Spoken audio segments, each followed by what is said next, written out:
La première personne à ignorer le pape Léon XIV cette nuit-là fut un jeune prêtre portant 2 tasses de café. L'homme contourna un couloir du Vatican avec trop de hâte. Une tasse bascula, éclaboussant le marbre impeccablement ciré. Sans un regard direct, le prêtre se contenta de fixer la tâche avant d'interpeller l'homme aux cheveux gris qui poussait un chariot d'entretien. « Pourriez-vous nettoyer cela ?» demanda-t-il négligemment, avant de disparaître dans l'ombre des galeries sans attendre de réponse. Il n'avait jamais regardé le visage de l'homme à la blouse terne. C'était exactement ce que cherchait le souverain pontife. Il était 23h37. Pour la première fois depuis son élection, Léon XIV portait le nom d'un autre. Au-dessus de la poche de sa veste de travail élimée, 5 lettres étaient brodées. Luigi. Aucune soutane blanche, aucun anneau papal, mais un pantalon sombre, des souliers bon marché, des lunettes en plastique et une casquette bleue rabattue sur le front. Pour quiconque passait rapidement, il n'était qu'un travailleur temporaire entamant une vacation nocturne. Le capitaine de la sécurité, Marco Duca, détestait ce projet. Son secrétaire personnel s'en amusait presque trop.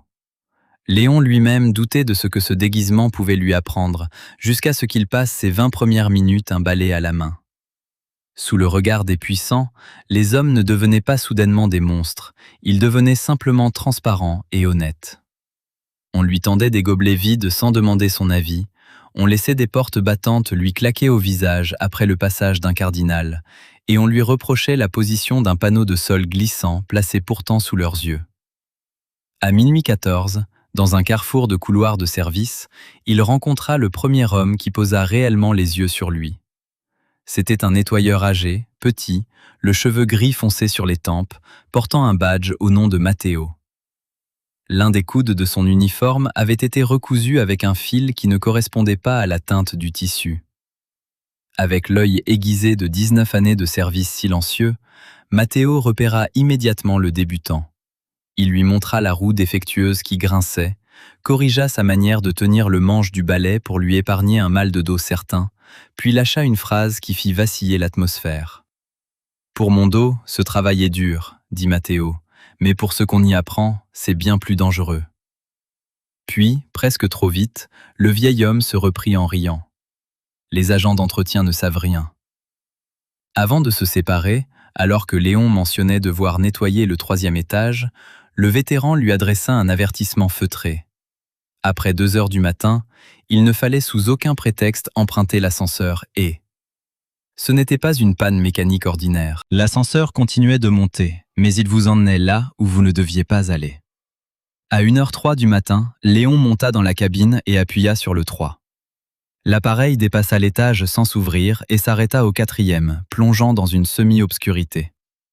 Au fond d'un couloir interdit, 2 hommes chargeaient un chariot de boîtes d'archives sous scellé, l'un ganté de blanc, l'autre vêtu d'un costume sombre impeccable. Repéré, Léon fut brutalement renvoyé vers les étages inférieurs par l'homme en costume, mais il eut le temps d'apercevoir les inscriptions sur les cartons. Alerté, le pape comprit que des mouvements non autorisés se déroulaient sous les plafonds silencieux du palais apostolique. Le vernis de la routine se fissura définitivement quelques minutes plus tard, devant un local de stockage. Dépassant d'un sac poubelle sur le chariot abandonné de Matteo, Léon remarqua une feuille d'expertise technique. 3 semaines plus tôt, une ancienne employée de ménage de 84 ans, Teresa Bellini, lui avait adressé une lettre désespérée au sujet de la maison San Miguel, un ensemble de 43 logements abritant des retraités et des veuves d'employés laïcs. Le dossier officiel soumis au pape exigeait l'évacuation urgente du bâtiment pour des raisons de péril structurel et de sécurité vitale. Mais la photocopie clandestine tirée du chariot concluait l'exact inverse. Aucune évacuation immédiate requise. Surpris par Matteo dans le couloir, Léon le confronta. Le vieil agent d'entretien révéla alors l'ampleur du mensonge institutionnel. La direction ne cherchait pas à sécuriser un immeuble, elle voulait libérer un terrain stratégique d'une valeur estimée à 38 millions d'euros, sous la supervision directe du directeur des opérations immobilières, Marcello Venturi. Soudain, les portes de l'ascenseur s'ouvrirent sur Venturi en personne. Découvrant le document confidentiel entre les mains de Matteo, le directeur exigea immédiatement qu'il lui remette son badge, mettant fin sans hésitation à 19 années de carrière. Face au silence lourd du couloir, Matteo s'exécuta avant de pousser son chariot vers la sortie de service. Lorsque Léon le rattrapa pour lui demander pourquoi il avait pris un tel risque pour une simple photocopie, le vieil homme laissa échapper une vérité glaçante.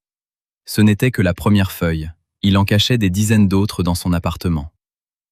Léon comprit alors qu'en 3 heures d'infiltration, il n'avait fait qu'effleurer une vérité que Matteo Alvarez passait sa vie entière à documenter pour ne pas être broyé par le système.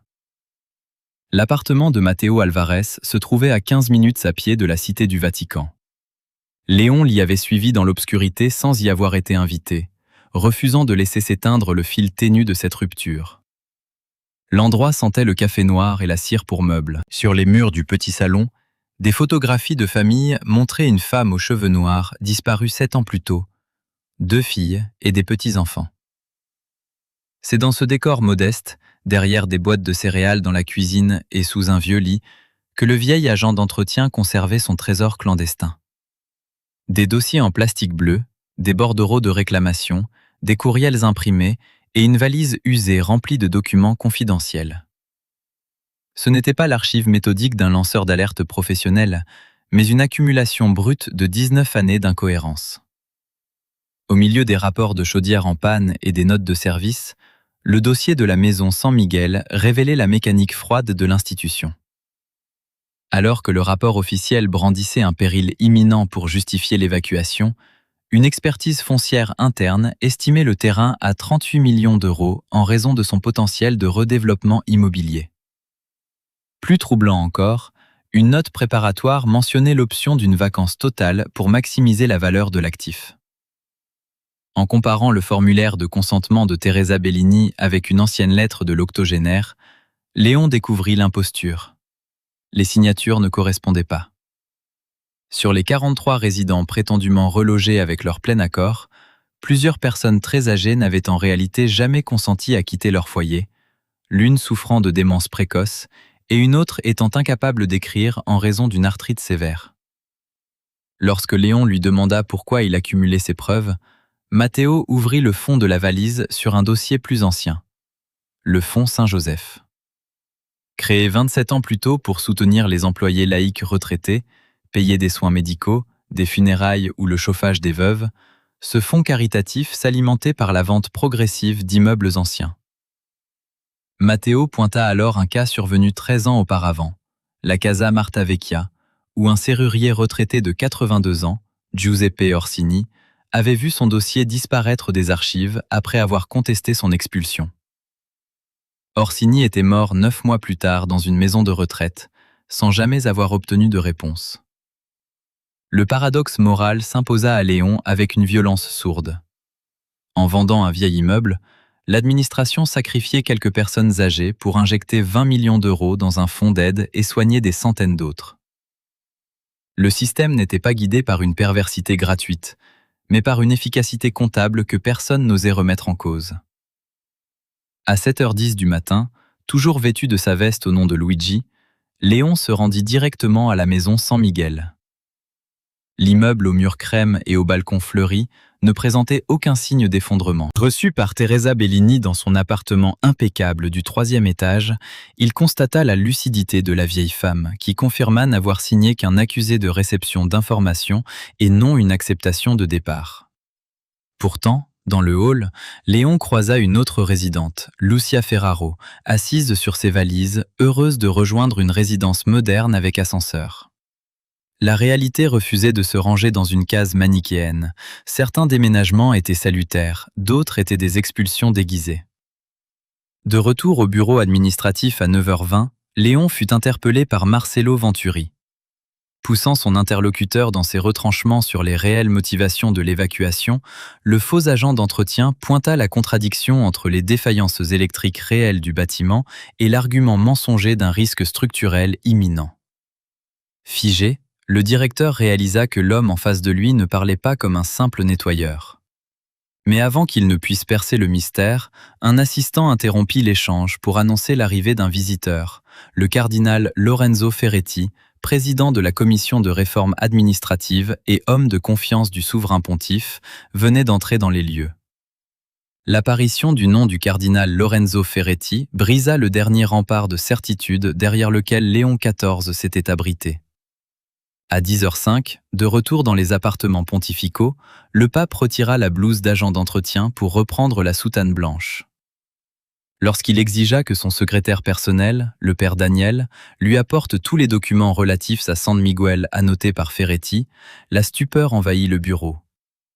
L'homme en qui le pape avait placé toute sa confiance pour assainir les finances et instaurer la transparence était personnellement lié à la manœuvre. Pourtant, l'examen minutieux des archives révéla une vérité plus insidieuse qu'une simple trahison crapuleuse. Dans les marges des premiers rapports, le cardinal avait explicitement écrit que les protections accordées aux résidents étaient insuffisantes et qu'un déplacement définitif ne devait pas être motivé par la seule optimisation d'un actif. Mais quelques semaines plus tard, Ferretti avait approuvé la stratégie de vacances totale, rassuré par une attestation de la direction immobilière certifiant que 43 solutions de relogement équivalentes avaient été acceptées. Convoqué à midi, le cardinal découvrit la fausse signature de Teresa Bellini avec un désarroi authentique. Il n'avait jamais vérifié les dossiers individuellement parce que la hiérarchie reposait précisément sur la délégation et la foi accordée au rapport d'opération.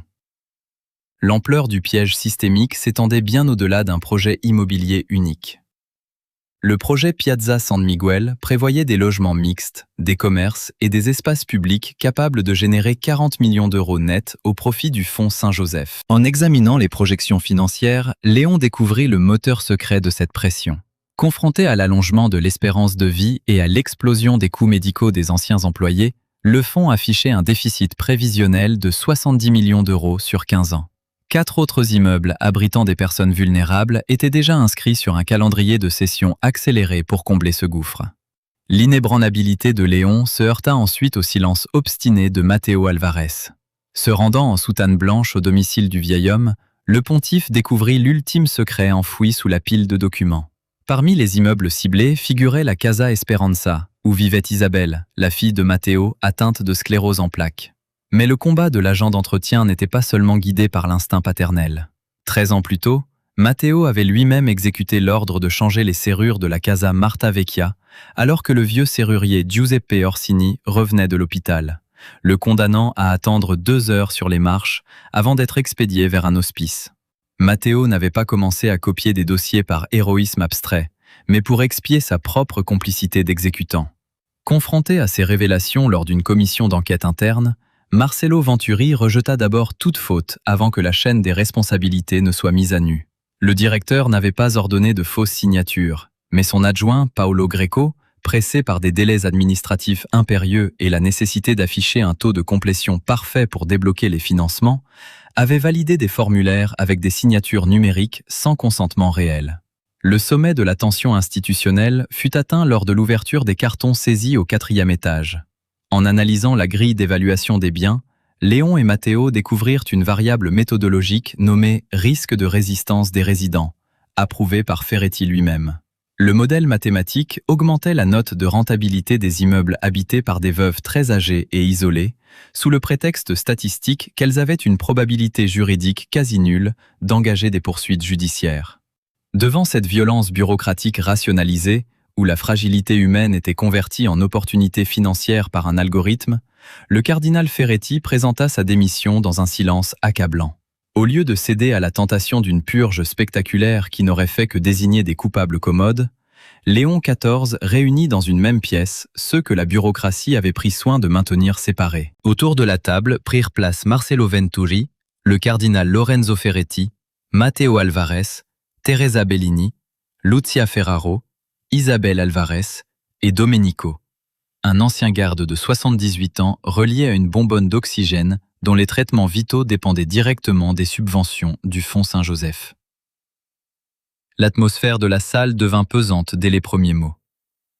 Face à Domenico et à son épouse, dont la survie dépendait de la vente des actifs fonciers, Léon posa la question brutale à Teresa.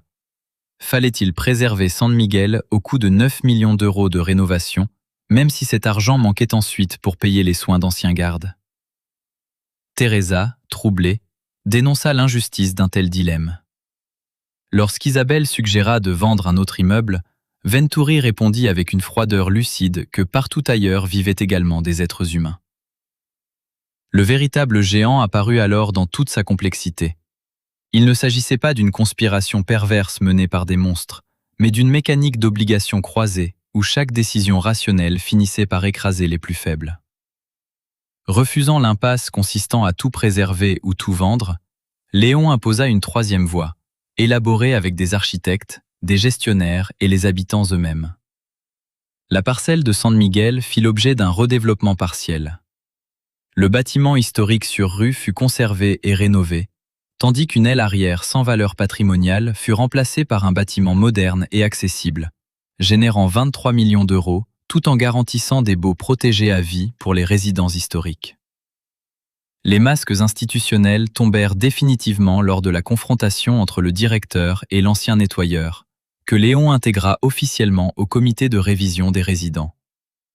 Lorsque Venturi tenta de défendre la rigueur de ses prévisions budgétaires, Matteo lui opposa la seule vérité qui échappait au bilan. Vous ne savez pas quelle vieille femme pleure dans sa cuisine lorsque vous qualifiez son logement d'actif sous-performant. Dans le silence absolu de la pièce, Venturi baissa la tête et prononça l'aveu le plus honnête de sa carrière. Non, je ne le sais pas. La démission de Ferretti fut refusée par le pape. Léon refusa d'en faire un bouc émissaire dont le départ aurait permis à l'administration d'oublier que son modèle statistique récompensait l'exploitation de la faiblesse des personnes âgées. Le cardinal fut contraint de réparer ce qu'il avait validé, en présidant à la refonte totale des procédures sous contrôle indépendant. Seul dans son bureau, devant la veste de travail portant le nom de Luigi et l'ancien bon d'intervention de Giuseppe Orsini marqué du mot « résolu », Léon s'attaqua au cœur de la logique administrative. Sur le projet de nouveau règlement immobilier, il biffa la formule bureaucratique stipulant qu'un dossier était clos après exécution des formalités de transfert. D'un trait de plume net, il la remplaça par un impératif humain irréductible, demander aux résidents. Un an après la nuit où Léon XIV avait endossé les habits de Luigi, les 5 dossiers immobiliers prioritaires avaient été intégralement réévalués. Le projet de la maison San Miguel était désormais achevé. L'aile historique avait été préservée, tandis que le nouveau bâtiment arrière accueillait 23 logements vendus au prix du marché pour équilibrer le financement, tout en maintenant les anciens locataires dans des appartements adaptés à loyer protégé. La Casa Esperanza demeurait ouverte grâce à une restructuration financière mixte.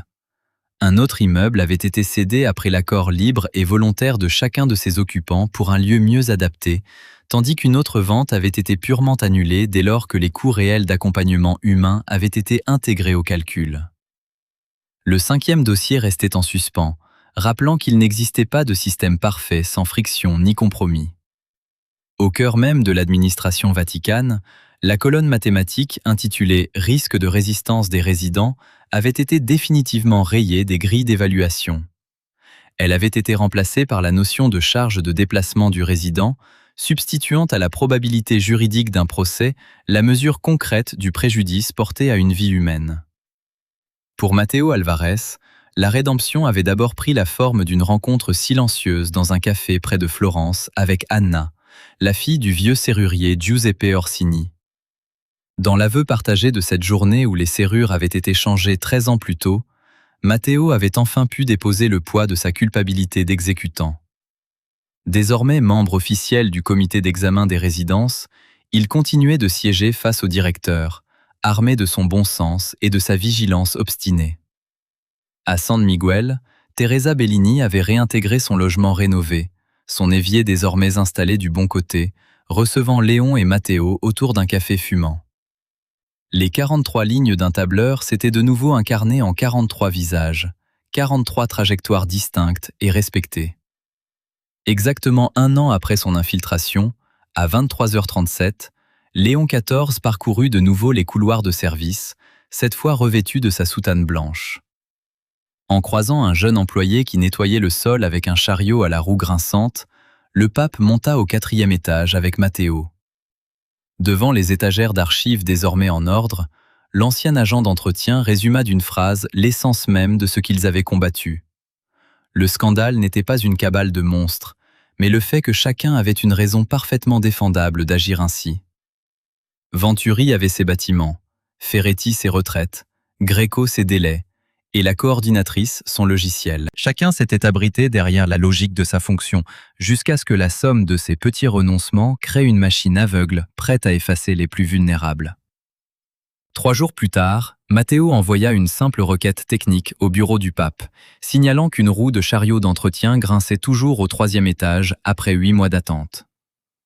Transmise à la direction, la demande revint 20 minutes plus tard avec la mention administrative habituelle. Résolu. En descendant tester la roue qui couinait toujours sur le marbre, Matteo comprit que la vigilance ne devait jamais cesser. Il composa le numéro du bureau pontifical et laissa un message simple, rappelant à Léon XIV que la réalité humaine refuse à jamais de se plier aux fictions commodes des formulaires bureaucratiques.